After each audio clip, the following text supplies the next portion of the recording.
Hace exactamente una semana, el ingeniero comercial Juan Manuel Benítez Fretes, de 31 años, alias Gordo, fue perseguido, baleado y ultimado por dos sicarios en pleno centro de Capiatá, este distrito del departamento central.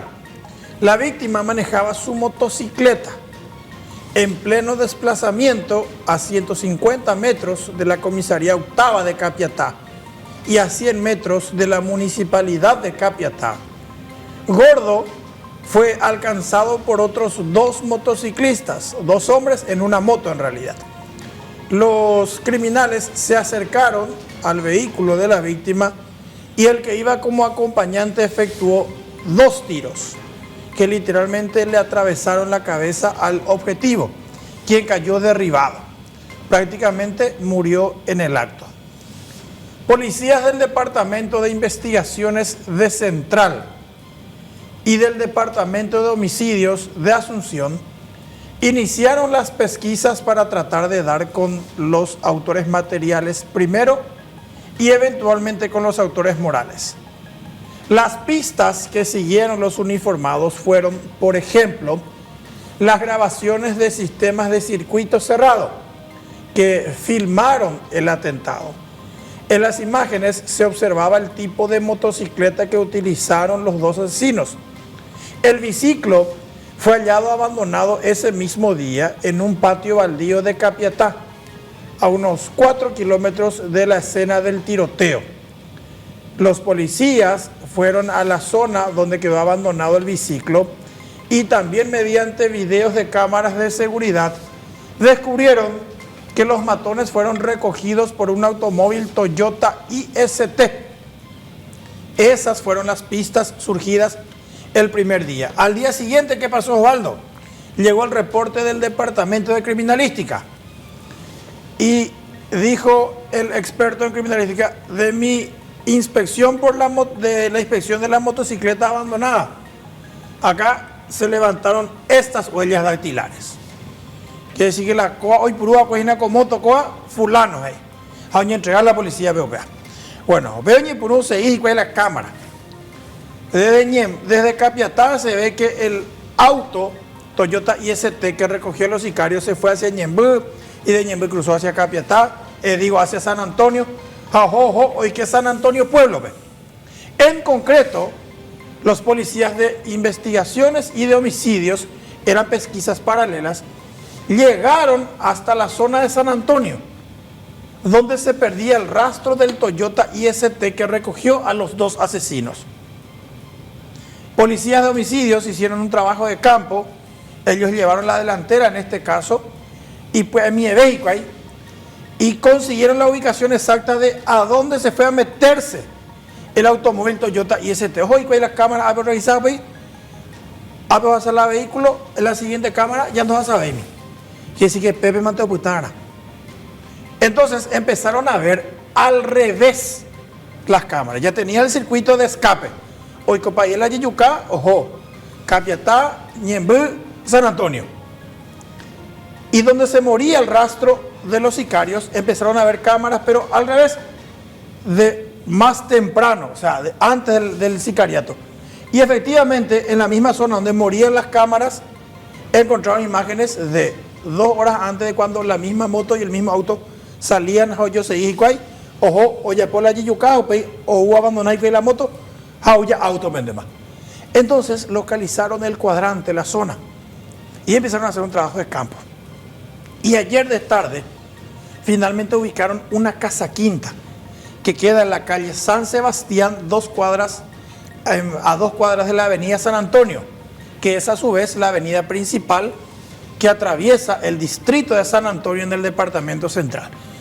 Y sin perder tiempo, los policías de homicidios le pidieron al fiscal Hugo Marcelo Pérez que diligenciara una orden de allanamiento.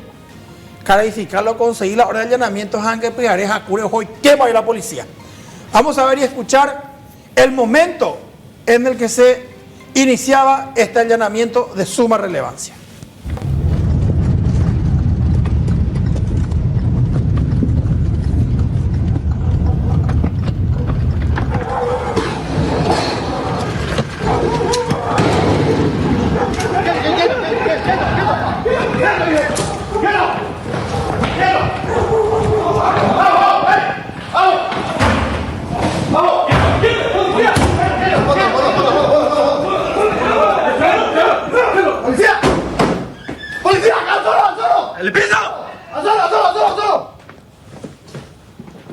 Bueno, nunca. Tírale. Esposa. Dale. Revisa ahí. Cuidado, te digo. Ay,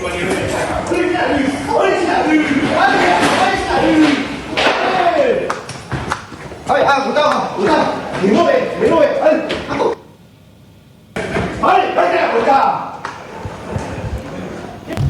Así agentes de homicidios entraban anoche, impactante, ¿verdad, Osvaldo? Sí, con la película. Jale de tipo, es un tipo, eso es. Policía, quieto policía, pesa año y usted, Osvaldo. Por eso ahora entiendo por qué a veces algunas chicas me dicen, estás más fuerte que patada de allanamiento, me dicen. Seguimos ya. ¿A vos nunca te dijeron eso, Osvaldo? No, hubiera leído, no estamos. Bueno, ¿qué dijo ahí la casa quinta? Y pon ahí chuco la casa quinta. ¿Qué dijo ahí? Y encontraron en 2 habitaciones contiguas a 2 hombres, 2 paraguayos. Pero extrañamente en la tercera habitación, oye, ya ve apá. Dos fueron. 2 habitaciones bien, y en la tercera estaba todo llaveada. Entonces pensaron los policías que se encerró el tipo dentro. No, por fuera estaba llaveada, había sido la habitación. Vemos pastaba y que abrí y le sacaron a un extranjero. El siguiente video vamos a ver y escuchar también, a ver si el momento en el que le interrogan ahí a los detenidos. Ahí está, vamos a ver y escuchar también para que entiendan el contexto.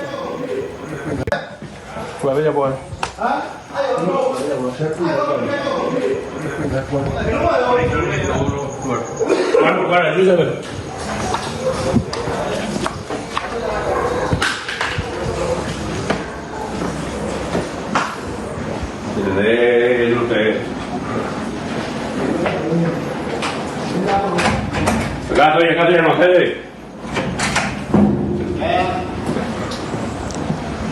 Te pegaba. ¿Dónde? ¿Cuándo están? ¿Nombre? Mi nombre es Marco Salazar. Marco Salazar. ¿Qué nacionalidad sos? Diga. ¿Paraguayo? ¿Nacionalidad? Boliviano. ¿Boliviano? Sí. ¿Nombre? Juan Silvano Irala. ¿Tu nacionalidad? Paraguayo. Bueno, vamos a alzarle. Acá. La dos, ahí. Vea en la cara y subcomisario David Delgado, él es el subjefe de homicidios. En el momento en el que identifican a los detenidos, y viste el primero, nacionalidad, le dijo. Sí. Bolivia, le dijo. Así, los policías encontraron a 3 hombres, quienes resultaron ser los siguientes. Juan Silvano Irala Ayala, de 44 años. Él dice ser el encargado de la casa quinta. Caray, Juan Silvano, oye, puso agua y peina. Él tiene antecedente por robo. Y ama hija. El del medio se llama Juan Antonio Espínola Ferreira, tiene 30 años. También tiene entrada a la cárcel por asalto. Y el de Vaquero, caso Bucú, Upejara, Marcos Salazar Mendoza, de 51 años. Los 2 primeros bolivianos, los 2 primeros paraguayos. Último, era boliviano. Qué raro, ¿verdad, Osvaldo? Un boliviano. Sí. Bueno, entonces, vamos a retrotraer las jugadas y árbitro de VAR. Identificaron esta casa quinta como posible aguantadero de la banda de sicarios que mató a un ingeniero comercial la semana pasada en Capiatá. Se fueron y se asumía que iban a encontrar los autores. Juan Irala, él es el encargado del local, dice, Sheabela Sereno Capatá.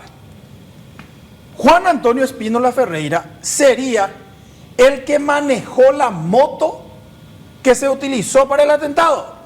Él era, según la policía, probablemente el piloto que le transportó al tirador. La veo por Uyucá, Cueve, supuestamente es con Juan Antonio. Ahora, ¿qué hay del boliviano? Oye, tranquiliza parirema la boliviano. Por poco no estuve mi policía, Osvaldo.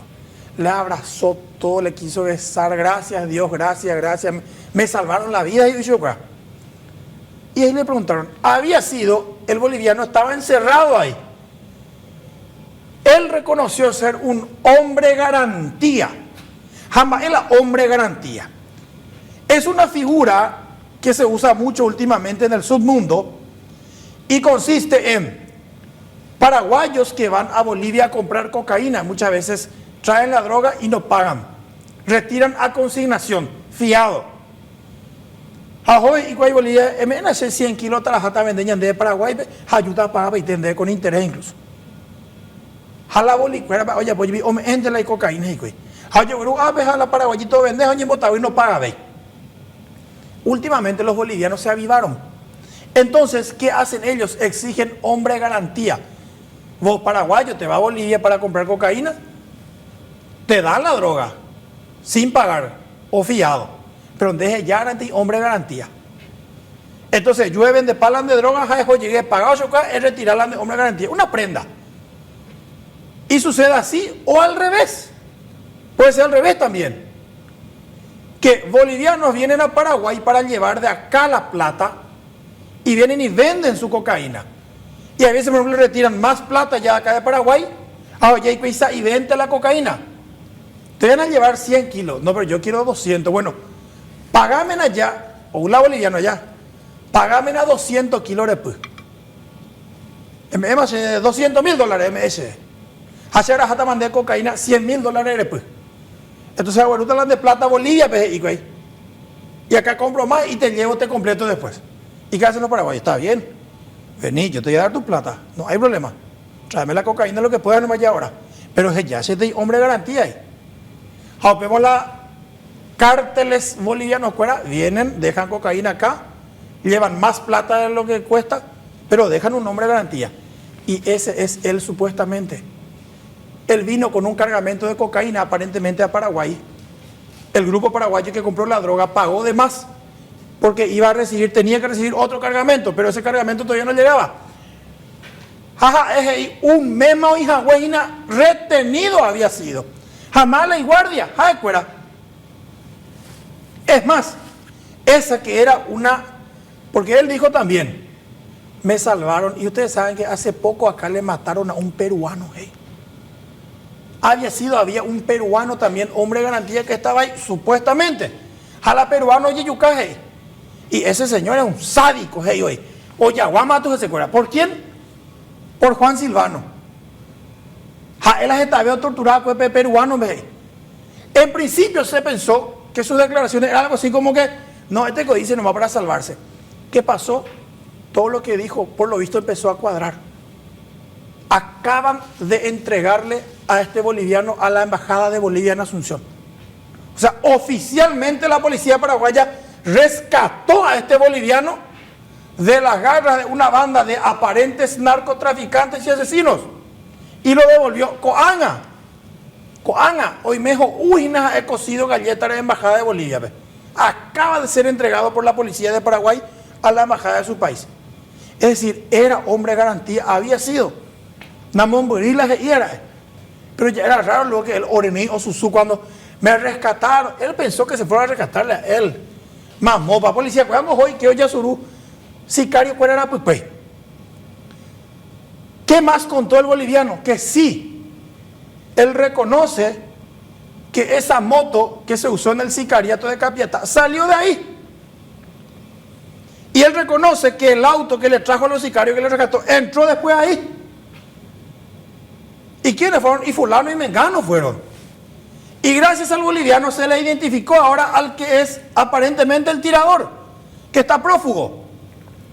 Te dije que se levantaron huellas de la moto abandonada, ¿verdad? Bueno, y esas huellas pertenecen a Ángel Gabriel Alonso Caballero, de 19 años, quien tiene un antecedente por asalto. Él había sido capturado cuando era menor de edad como motochorro. Ojo, la cárcel, está con medidas alternativas a la prisión. Las huellas de Ángel quedaron por la moto que usaron los sicarios para matar en Capiatá a ese ingeniero comercial que le dicen gordo. O sea, probablemente Ángel es el tirador y probablemente este Espínola, el que cayó en la casa quinta, el que manejó. Ahí está. Allá se ve el momento en el que ocurriría el atentado y le mostraron al Golí la foto de este ángel y sí, ese es el que vino acá. Por ende, con este allanamiento, la policía no solamente confirmó que ahí se escondía la banda, sino rescató a un boliviano que estaba en cautiverio y además identificó plenamente al que sería el tirador, el asesino, Ángel Gabriel Alonso Caballero, quien ya tiene orden de captura emanada por el fiscal Hugo Marcelo Pérez. Vea probablemente el añan de yucador, vea probablemente el añan de sicario y no Osvaldo, según la investigación de la policía y de la fiscalía. Ahora, ¿por qué San Antonio? Esa es la pregunta que se hacían los policías. Ahora, hay una cuestión y vamos a ir ordenando otra vez las cosas porque Sí. el relato es complejo. No es que tu relato sea complejo, el caso es complejo, Iván. Porque empezamos hablando de un caso de sicariato. De ese caso de sicariato nos lleva a ¿qué era? ¿Una granja o una quinta? Una casa quinta. Una casa quinta en San Antonio. En la casa quinta entran y allanan y se nos dispersa el tema porque se van y le detienen a dos personas, pero aparece un boliviano que dice: yo estoy retenido. Secuestrado por un tema de droga. Nada menos, hace un mes estoy acá y acá le mataron a un peruano. Imagínate de dónde ya se iba, a los policías mismos. No estamos yendo. Pero otra vez nos quedamos pensando, ¿y la relación del sicariato? Porque los policías de homicidio se fueron por el sicariato en Capiatá a ese lugar. Entonces, Iván, ¿de quién es ese lugar? ¿Cómo puede ser que haya esa relación directa de San Antonio con Capiatá? ¿Y qué papel tiene este boliviano finalmente?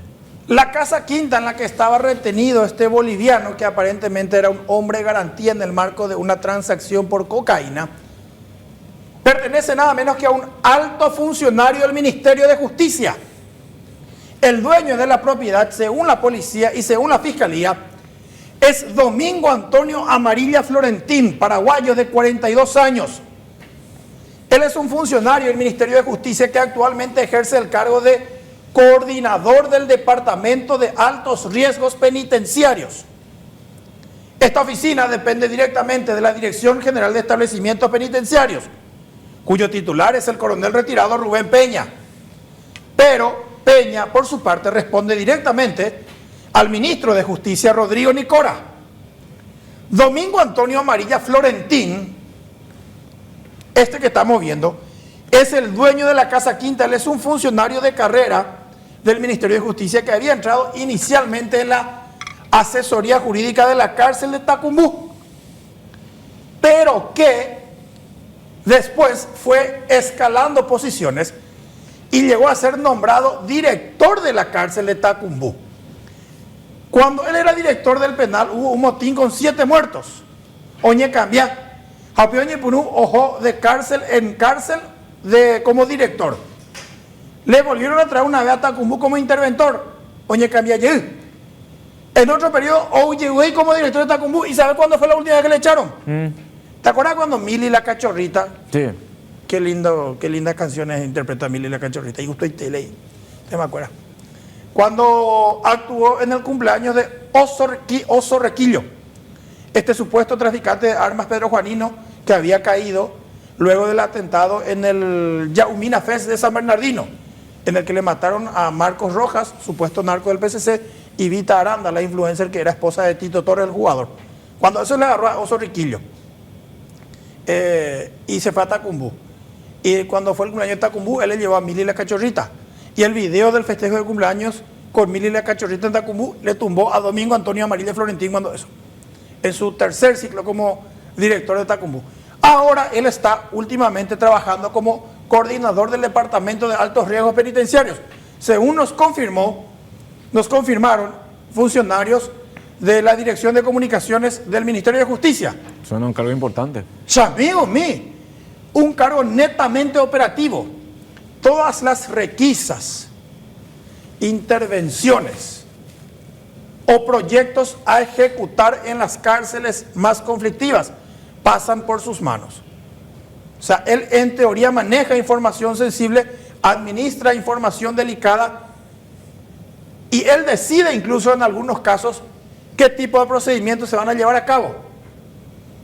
Nos dijeron que él en un momento dado estuvo bajo una investigación de la policía porque un preso del PCC había mencionado que un abogado de apellido Amarilla había vendido información del PCC al clan Rotela y o viceversa. Nunca se comprobó que es Amarilla Domingo Antonio Amarilla, pero un miembro del PCC había declarado una vez, abogado Amarilla nunca la vender a la hora entregada, dijo. Pero cuando eso nunca se pudo descubrir quién era el tal Amarilla que andaba vendiendo información sensible.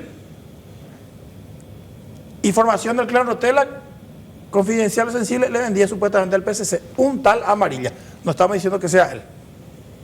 Domingo Antonio Amarilla Florentín fue localizado por la policía. Oñeñe Endie, según nos dijeron. ¿Qué dice? Que sí, que es su propiedad, pero que ese inmueble está en alquiler. Y tenemos entendido que el fiscal Hugo Pérez le intimó a que mañana presente el contrato de alquiler. Aunque él ya habría adelantado que no tiene los documentos, que aparentemente fue una especie de contrato de palabra, según los datos que pudimos recabar hasta ahora. Pero es su propiedad. Él reconoce que es su propiedad, pero dice que está en alquiler, no tiene nada que ver con la gente. Entonces, sí, no hay problema, pero erulan de contratos ahí. Porque alguien pues tiene que pagar. De que tú y donde es esto parte de propiedad, o sea, Hawái, oye, Hawái, que sicario fuera. Después de cómo ante algún responsable, si no competan de eje, ¿verdad? Claro. Y esa es la delicada situación del alto funcionario del Ministerio de Justicia, dueño del aguantadero en el que se estaban refugiando estos sicarios. Y ahí vamos a la cuestión de fondo. El que presuntamente ordenó este atentado y por ende el que sería el jefe de los que fueron encontrados en la quinta del funcionario penitenciario, efectivamente sería otro paraguayo. Y a quien lo mencionamos acá, ¿cuándo fue, Osvaldo? Y hace 2 días, creo que hace 2 o 3 días le mencionamos acá. Efectivamente los indicios tienden a confirmar que Víctor Hugo Jiménez Rosas, paraguayo de 31 años, conocido como el Señor de los Cielos, un criminal encarnaceno que cumplió condena incluso ya en Uruguay, sería efectivamente el que ordenó el asesinato de Juan Manuel Benítez Fretes, alias Gordo, ocurrido en Capiatá, y el que aparentemente estaba financiando a la banda que se escondía en San Antonio. Ese grupo, supuestamente, además de mandar matar a Gordo, también en paralelo operaba en el tráfico internacional de cocaína. Pero ¿qué motivo tendría el Señor de los Cielos para mandar matar a Gordo? Resulta ser que en 2022 ya había sido desbaratada también una banda de supuestos sicarios en un allanamiento en Asunción, en el que cayeron 5 hombres, casi todos ellos pedrojuaninos. Una pericia científica ayudó posteriormente a confirmar que las armas y vehículos que tenían esos 5 hombres se usaron en por lo menos 3 sicariatos. El de un narco en Pedro Juan, el de un peluquero en Ciudad del Este y el de otro narco en Capiatá, a 200 metros donde la otra vez le mataron a Gordo. Ese grupo estaba viviendo en una casa del barrio El Cuasatí. Pero la casa del barrio El Cuasatí era en realidad, ahí vivía Víctor Hugo Jiménez Rosas, solo que dando yeto pain del procedimiento allá. Pero había sido mala o alquilada, pues era Juan Manuel Benítez Fretes, alias Gordo, el que murió la vez pasada en Capiatá. Ojo, por supuesto se le fue a la dueña de la casa, a la dueña real. Señora, ¿por qué unos sicarios estaban en tu casa? No, esa yo tenía en alquiler. Y ahí vivía ese Víctor Hugo, ese es el señor que vivía ahí. Pero él no firmó el contrato. A ver, el contrato me firmó Juan Manuel Benítez Fretes. Acá está su firma. Juan Manuel Benítez Fretes, oye, yarra. Se le llevó a agarrar a Gordo. Y ahí le preguntaron, bueno, mira, Gendrin 10, esto es asociación criminal como mínimo. Este es un grupo que cometió homicidios. Vos sos el logístico para ellos. Cualquiera puede pensar que vos sos uno de los sicarios. No, yo voy a contar todo. Y Gordo, cuando eso, contó que Víctor Hugo Jiménez Rosas era el jefe de la banda y que no solamente había alquilado para él esa casa, sino que también había comprado a su nombre una camioneta blindada que usaba el Señor de los Cielos. Y que él también se encargaba de repartir plata a los demás integrantes del grupo, luego de cada golpe. O sea, o canta paiteja.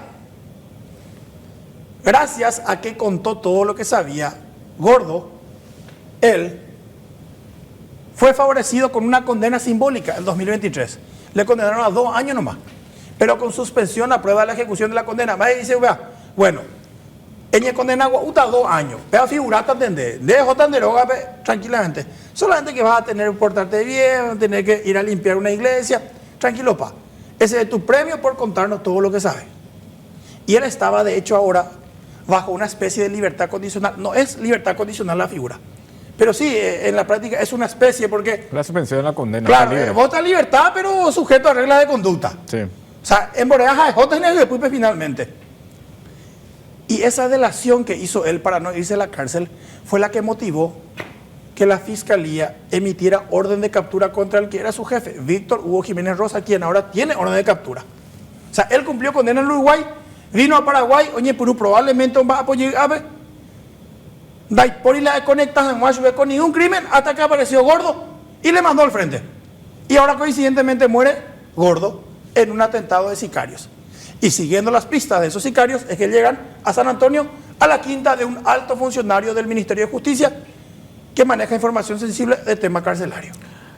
Quiere decir que se mezclaron las cosas, porque lo del ciudadano boliviano que fue hallado retenido tiene relación con el tráfico de drogas, por lo menos él así le dijo a los investigadores, pero él no tiene ninguna conexión con el sicariato. Pero de ese lugar salieron, o sea, ese lugar se utilizó como aguantadero de los sicarios para perpetrar el hecho. Uno de los que estaba allí, uno de los detenidos, estuvo implicado en el sicariato.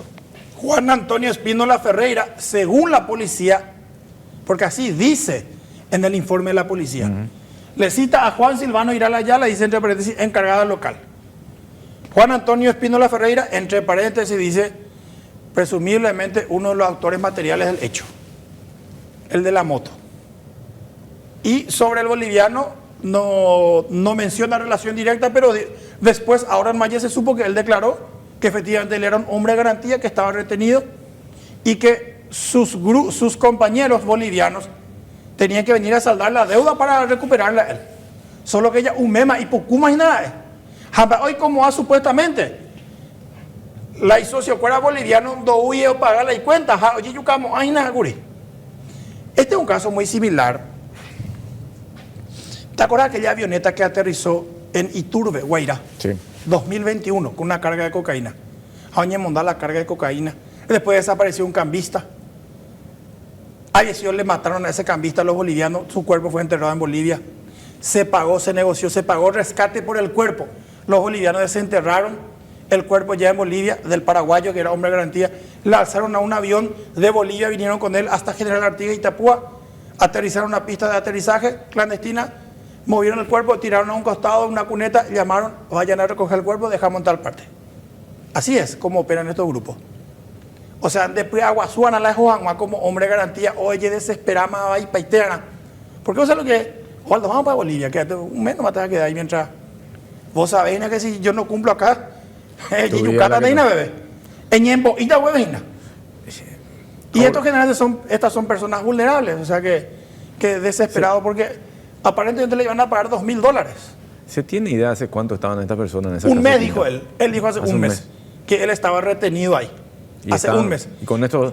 Y el sicariato ocurrió ahora hace una semana. Es decir, mientras él ya estaba aparentemente retenido en esa casa quinta, esperando que se cerrara el negocio por la venta de cocaína, en paralelo, el grupo en teoría estaba planeando el sicariato de Gordo. El clave acá es el abogado, el funcionario carcelario, porque acá tienen que dar una explicación ahora mismo. Fue Iván Leguizamón el que me alquiló esta casa, porque yo tengo que asumir esta responsabilidad. Gravísimo lo que se le está endilgando, como sospecha, digo. Un caso de sicariato, un caso de tráfico de droga, un caso de retención de una persona. Es más, supongo que no tiene tanta fuerza o no tiene tantos elementos, pero el fiscal ya hubiera ordenado su detención. ¿Por qué? ¿Dónde sí pasa a ser relativamente grave ya? Viste que el boliviano dijo, yo estoy retenido contra mi voluntad acá, allá. Pero era pues fácil para la policía y la fiscalía de Paraguay no creerle. No, ¿cuál bola? Historia la ya ese guascuera, ya montó de cárcel. Pero no, prueba de ello es que le acaban de entregar a la embajada de Bolivia. O sea, técnica y oficialmente este boliviano fue rescatado, fue liberado y entregado a las autoridades de su país. Es muy improbable que en Bolivia manejen información. Si tuvieran elementos para meterlo a él en el sicariato, lo iban a dejar preso. Y tu yupe, pero imagínate, 12 horas después de su detención ya le entregan, no, vos sos víctima, entonces efectivamente, te dejó de mandar ya porque aprende y yucata. Ese es el elemento que está complicando al funcionario penitenciario. Reiteramos, hablamos recién con los investigadores, nos dijeron que él dice que tenía alquilada su quinta. Le emplazaron aparentemente esta mañana a que presente los documentos. Si no presenta documentos, él podría ser incluido directamente en esta investigación, mínimo como cómplice de este grupo de sicarios y de supuestos narcotraficantes.